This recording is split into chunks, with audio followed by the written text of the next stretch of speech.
Ever hit a permission denied error in Linux and had no idea why? It all comes down to file permissions. The main command is ls-l run it in any directory and you get a detailed listing, with 1 entry per line. Each line starts with a 10-character permission string, followed by the owner, the group, and the file name. This gives you a complete picture of file access at a glance. Let's break down that permission string. The first character is D for directory or a dash for a regular file. Then come 3 triplets. 1 for the owner, 1 for the group, and 1 for everyone else. Each triplet uses R for read, W for write, and X for execute. A dash in any position means that permission is not granted. For deeper detail, the stat command is your tool. Type stat and a file name to see permissions in both symbolic and numeric form, plus file size, timestamps, and inode data.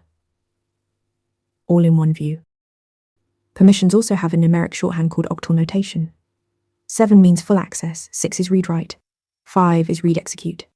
755 gives the owner full control while others can read and run. Use chmod to change permissions and chown to change file ownership. ls-l is your quick view, stat adds the details, and octal maps permissions to numbers.